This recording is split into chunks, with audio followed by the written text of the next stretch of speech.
Hello, good afternoon, everybody. My name's Cathy and I'm the owner of Memo, and I'd like to welcome you to this webinar where we're going to be looking at polished reports and powerful impact, the art of professional writing. The fact that you're here today is showing a commitment to the professionalism and an understanding that your reports are speaking on your behalf when you're not in the room. They are representing you and your business. I suspect, though, that many of you did not join your profession through love of report writing, but have since found that it is taking up quite a large percentage of your time. It is a skill, and we're going to talk about it today. I'm hoping that you're going to leave this webinar with some actionable hints and tips and tricks that I have amassed over my career and that you can go away and apply to your own reports. So, let's get started. I would like to invite you all to take a moment to reflect on the feedback that you have received about your reports. And I'd love it if you would just take a moment and put in the chat and add to the chat. Who do you regularly receive feedback from about your reports and the quality of your reports? And think about what form that feedback takes. It might be that you use a proofreader and that they, like myself and my colleagues at Memo do, we may have some queries and we may come back to you and say things like, what title would you like me to use? Which is an indication, a sort of feedback of perhaps in the report you've been using lots of different titles. We may offer an additional service. Would you like me to provide medical referencing for this report? Again, a subtle form of feedback that perhaps you're using overly medicalised terminology that we suspect most people won't be able to access. It might be that you're receiving regular supervision. I very strongly believe that clinical supervisors should just be that and should just be providing clinical supervision. But we know that sometimes those lines are blurred and they can end up providing some proofreading support. What sort of feedback have you directly received about your reports? I'd like you to put that in the chat, please. And who is it from? Things that you're happy to share. Think as well about maybe the indirect feedback that you are receiving about your report writing. Perhaps you are receiving phone calls after your reports have been sent out. Oh, hi, I've just got your report. Could I just check this? Or I'm just looking at your report and I just need a little bit more information because I don't quite understand. That is also feedback, a more subtle form of feedback, but it's one that you need to be taking on board. It may be that you're in an MDT or in another meeting and you hear yourself misquoted. It might be that through a conversation, it becomes clear that somebody hasn't quite understood. Your report then is perhaps not doing the job that you want it to do.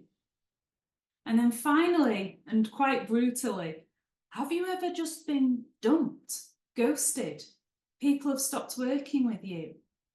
Could that be, if you're not sure why that has happened, could that be down to your report writing as part of the autopsy, shall we call it, around what went wrong with that relationship? Have you taken the time to go back and go through the documents and the reports and the correspondence that you have sent to see whether there might be something in there about the accuracy? There might be something in there about the accessibility of your reports, which means that that has been a barrier and has ended that relationship. Now, the fact that you're all here shows me that you do care about your report writing. You're obviously taking due diligence. I'm just interested, especially for those that have been report writing for a very long time. Have a think, pop in the comment. Who is it that is providing feedback to you? I would strongly suggest that you have somebody like that in your team and that you are seeking it out as part of your ongoing professional development. So, how confident are you about what you are sending out? Here's what I believe. I believe I can help anyone improve their writing. And how do I know that? Well, I've got the evidence and I've got the experience. One, as a specialist proofreader for over, I keep saying over 4 years, I think it is actually closer to 5 years now, proofreading for case managers, as individuals, as companies, across a wide range of settings, as well as proofreading medical assessments and for other associated professionals such as OTs. I am also a specialist English teacher, teaching mainly GCSE English. And I've been doing this for over 12 years now, teaching every day how to improve writing. Since January 2020, I have been teaching I'm a specialist teacher for the Medical Needs Teaching Service in Leeds, and we provide lessons for students who cannot access mainstream education due to a physical or a mental health need. I am used to adapting my lessons and resources according to needs, so more on that later on. So here is the other thing that I know as a deliverer of the curriculum in England. We are not ever taught how to write the types of reports that you are writing. Nor is it common, I believe, I'm told by my colleagues, that it is usually you're taught these skills during clinical degrees. And yet it's such a massive part of what you are providing. I want to reassure you that this is a skill. It is something that can be taught. It is something that can be improved. And so any struggles that you may be having, especially if you're moving from a big organisation where report writing is quite structured to moving out to being your own independent business, any struggles, it's completely normal and it's to be expected. There is a learning curve, and that learning curve carries on. It is a lifelong pursuit of what I think is the most important aspect of report writing, and that is clarity. Clarity for me, being understood, being clear, is the main aim of your reports. That whoever reads it, client, clinician, insurer, judge, expert, the list goes on, understands what has happened, what is happening, and what needs to happen next, and why. Take a second and think about all of the hands that your report can pass through once it leaves you, and how those reports are acting on your behalf as a representation of your professionalism, your skill, and your business. It is a lot of people. Potentially, if a case escalates, a report will be used in the bundle with everybody else's reports. It may not have been your intention, you might not have known where that was going. So you have to be really clear that when you send your report out, it is the best possible work that you can do, because it will be representing you to people you've never even heard of potentially. Within all those people, there's a lot of variation.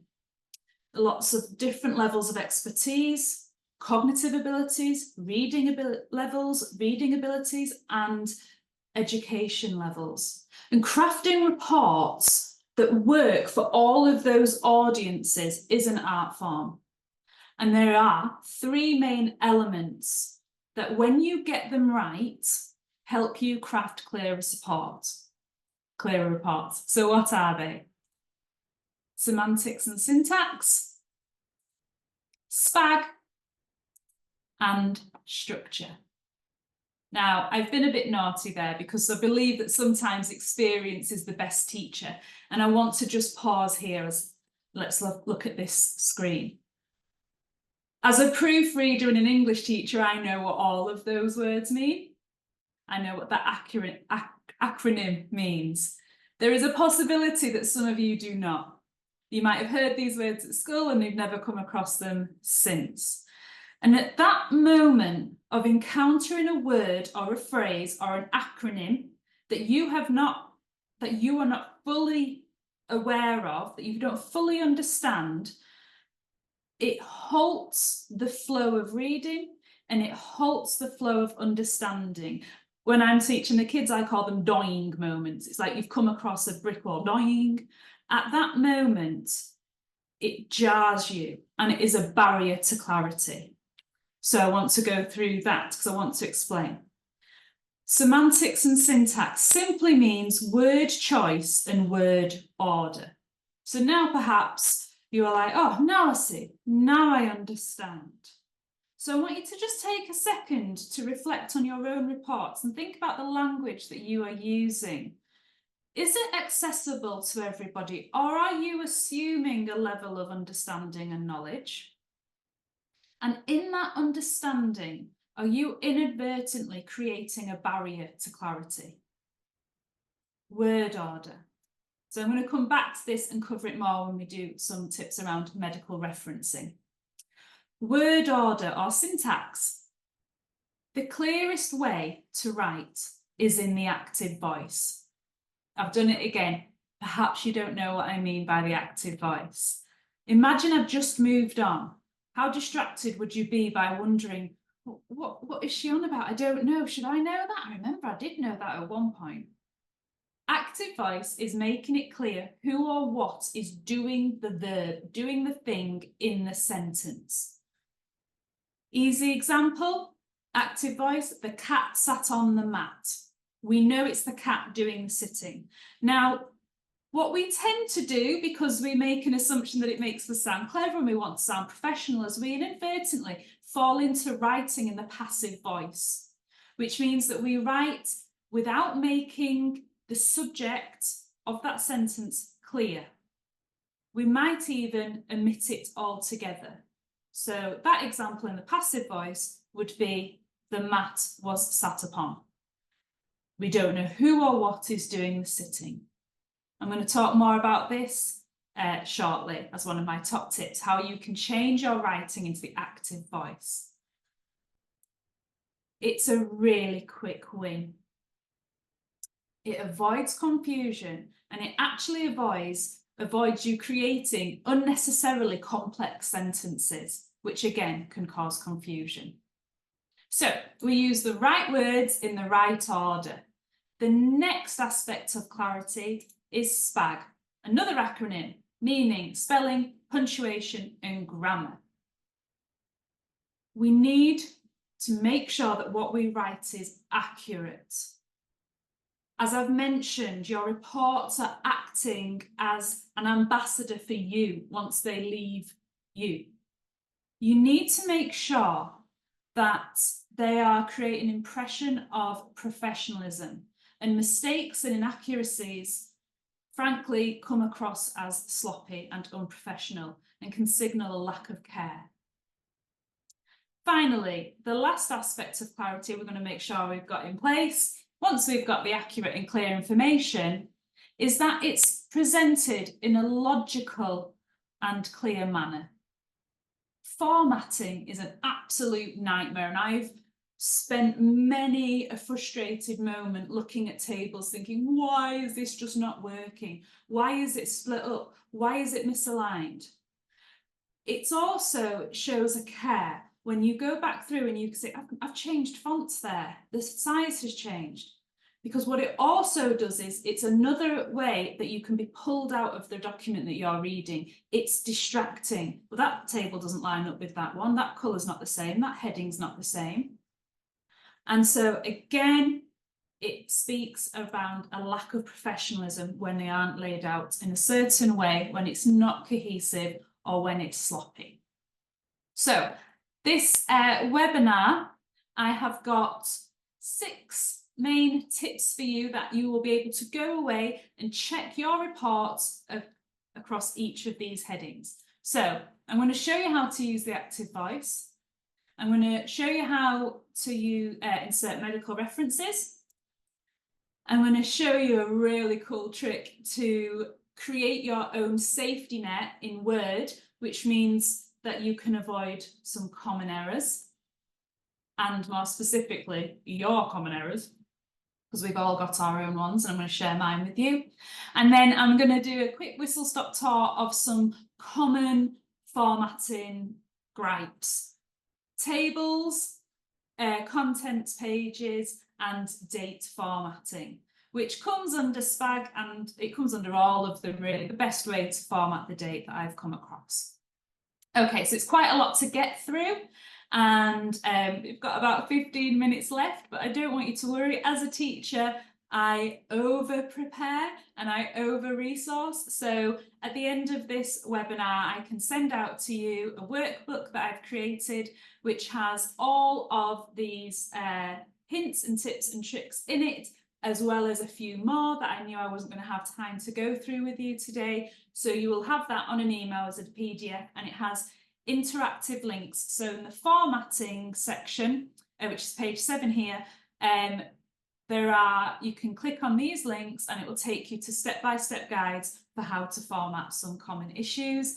And there's a link as well at the end of it, so you can contact me and book a call. Okay, let's get started. Let's look at how to use the active voice. The active voice, as I said, active and passive voice, are really subtle forms of English, and they can be quite enjoyable. And I love hearing politicians especially use the active voice, or children when they're trying not to get in trouble. You hide who's done the thing. So it's a very common example that politicians do. Mistakes were made. In the active voice, that becomes I made a mistake, or we made a mistake. You know who or what has done it, who has done this mistake. So let's have a look at this in a more medico-legal sort of format. We've got this example. Inaccuracies were present in the recording of the patient's medical history during the initial consultation by the attending physician. Now, this is written in the passive voice. It isn't clear who has created those inaccuracies. And what has the attending physician got to do with it? Is they just there because, did they make the mistake? Or is it just that that's who the consultation was with? It isn't clear. So let's move this into the active voice. The attending physician inaccurately recorded the patient's medical history during the initial consultation. All ambiguity is gone. We know who has done the thing. You start your sentences with that. So go back. You can always go back and you can check. Does your sentence start with who or what has done the thing? Or is it at the end? Is it hidden at the end of the sentence? Or is it left out altogether? Simply moving that changes it from the passive to the active voice. Incidentally, changing text from passive to active voice lowers the reading age, lowers the reading comprehension of it. I'm going to do another webinar about adapting your reports according to reading age and accessibility, which I'll go into this in a lot more detail, but this is one of the things that you can do that lowers the reading age of your reports, bearing in mind that the average reading age of an adult in this country is 9 years old, which is shocking but true. The Sun newspaper is around 8 years old and the Guardian is around 14 years old, just for reference. So we need to make sure that our reports are accessible and clear. Okay.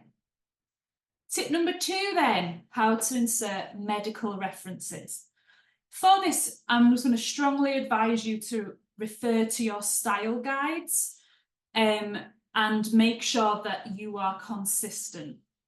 What I'm about to show you is the most common form I see of medical referencing.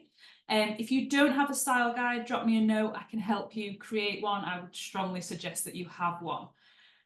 Even if you're just a one-person team at the moment, it helps to create consistency. You never know if you're going to grow. It's the first thing as a proofreader that I'm going to ask you for. Can I see your style guide? I want to make sure that the changes that I'm making are in line with your brand and how you want your documents to look and feel. Okay, when do you use medical referencing? A common rule of thumb is if it isn't known in the general domain, you need to define that. And how do they kind of quantify that? If a tabloid newspaper would use it without a definition, feel free to use it. Or the other rule of thumb is if Phil Mitchell would say it on EastEnders. I don't actually know if he's still in EastEnders. My heyday with EastEnders was Jamie and Sonia's relationship. I loved that. So, but I think he's still in it. I think Phil Mitchell is still in EastEnders. If Phil would say it and not explain what it was, feel free to put it in without a reference. If somebody would say, Phil, I can't do an accent. Phil, what's happened? And he says, oh, the doctor said he's had a myocardial infarction. Sorry, it's such a bad accent. And someone goes, what's that? And he goes, a heart attack. That's what you're putting in brackets. But Phil Mitchell would explain to another character. So, and this is how you do it. You start with the medical term, the full term, and then add the lay definition in brackets after it. If there is an acronym for that, or you want to create an acronym for that, because you're going to refer to this throughout the report, the full term, in brackets the acronym that you're going to use, and then the definition. You only need to do this once. So once you have done this, feel free to use the either the actual medical term or the acronym throughout the rest. So for example, the client suffered another MI on the 25th of March 2023. It will be because you have already defined it earlier on in the report. I cannot stress enough the importance of using the same format throughout. People do notice when you swap and change, and it is annoying, and it is another barrier to understanding when it's inconsistent. Okay, so we've had a look at semantics and syntax, and now I want to share with you what a tip that my husband absolutely loved. He said to me, I've never seen that before. That is so useful. Okay. I want to give you a safety net for your errors. There were or potential errors. So I'm just, you might recognize this name. This is the name of the character, the actor who plays Lily in Modern Family. If I was looking at this name, I would be becoming a bit concerned because one, it's double-barreled. There's quite a few errors that you can make there if you're typing out a name constant throughout a report. Two, the Emmons on the name at the end is very similar to the name Eamon, which I write a lot because it's one of my son's best friend's names. So there is a strong possibility that I might at some point write Ms. Anderson Eamons, which obviously we want to avoid. So what you can do is you can create a safety net in documents. That means that your computer, you put in a shortcut so your computer catches it and you say, so you don't have to type out every time. So for example, I could say the client, Ms. A, and then if I press the space bar, it inserts it for me. So I only ever need to write Ms. A and it inserts it for me. So what school of witchcraft and wizardry have I gone to do that? Let me set one up for you and show you. So I don't mind sharing with you, onomatopoeia is a word that, despite being an English teacher for the past 12 years, eludes me every single time. It won't go in, I can't remember it. For you, there'll be medical terms. We all have our little words, we just think, I can never remember how to spell that word. Give yourself a safety net. It might be some really long medical terminology as well. What you're going to do, how do you make your computer perform that magic? You're going to go to File, down to Options, the bottom. You're going to get the word options. Then you're going to go to Proofing and Autocorrect options.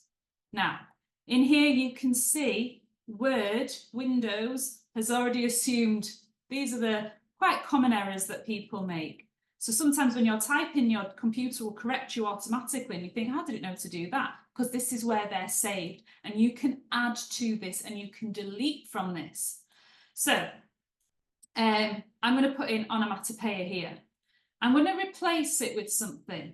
So it doesn't make sense, and this is where you've got to be careful for me to replace on. So every time I type on, it replaces it with onomatopoeia, because on is a word and I'm going to use that. So I'm going to replace, every time I type ono, it's going to replace it with onomatopoeia. I'm going to press, going to add that. And now you can see it's joined the list of autocorrects. I'm going to press OK, I'm going to press OK. And then I want to say the word I can never spell. I'm going to say ono and keep everything crossed, and it automatically puts it in. And that's there. So you can give yourself a safety net according to what it is that you know you fall down on. Now, you might not, and I would definitely suggest that you go through, and at the end, when you've finished this report, you go in, you go back, file, options, proofing, autocorrect, and you find, if you've put somebody's name in, delete it. We don't want that in anymore. We don't want every time I say Ms. A, it to come up with that name, and you can delete it. And you can change that as much as you wish within Word. Okay, let's now have a look at table formatting. So, how many times have we come across something like this? We've got here this report, and I've blacked out, obviously, the details. We don't need to know that. What I want to show you is this. When for no reason a table splits and it goes across 2 pages. The more familiar of you with Word might go, well, I'll look at this Pilcrow button and see, yeah, I can see here these kind of backwards P's mean that there's a space in between, and then you can delete those and things will move. But I can't click in here. There's no paragraphing in here. So what's going on? So it's not about space in between, it's about the formatting of the table. So what you need to do is select the table, right-click in the table, table properties, and this is the important button, allow row to break across the pages. You also need to make sure that specify height is ticked, not just has a line across it. It needs to be ticked, and then you press OK, and now this table is joined up. It's a really quick one, but people can spend a lot of time getting in quite a lot of a faff about that one. What do we also have? Let's have a look. I might skip over this one because I'm running out of time. I'm going to look at how to add in a contents page because somebody asked for this. You're going to go to references, table of contents, and they're there. They're built in. They are only built in when you use the correct headings though. So I'm going to generate one for this report. So I've got them all, but when I'm looking down, I can see I had a section around pain and it's not there. Why not? The reason it's not there is because pain response is not in the right format. I'm going to go in, I'm going to change it because that was heading 3, change it to that, and I go back and you'll see it's still not in the contents page because what I need to do is I need to click update table and update entire table, not just page numbers. And now you can see it's been inserted in and it's in the right section. Okay, so there are a lot of tips and tricks that you can come up with that I've learnt the hard way over the years. And like I said, please don't worry about any that I'm missing out because all these are in the workbook that I'm going to send out. So what do we offer? As Memo, we offer proofreading for individuals and companies, and we also offer it for capacity. So if you've already got your own in-house proofing, we can cover absences, training days, holidays, things like that. We offer training just like this, report writing for beginners, people that are just setting out, and around adapting reports, which I've briefly touched on, and consultancy around style guides and accessibility. So I'd like to thank you all for joining me.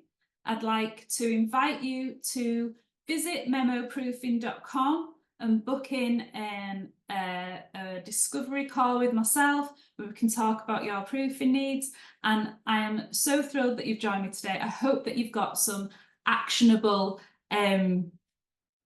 tips that you can use to go away and improve your report writing. So that's, I believe, yeah, bang on 1 o'clock. You can tell I'm a teacher, I always finish lessons on time. If you would like to hang around and ask some questions, that's fine. I'm happy to do that as well. But thank you so much for joining me today. I hope you've enjoyed it.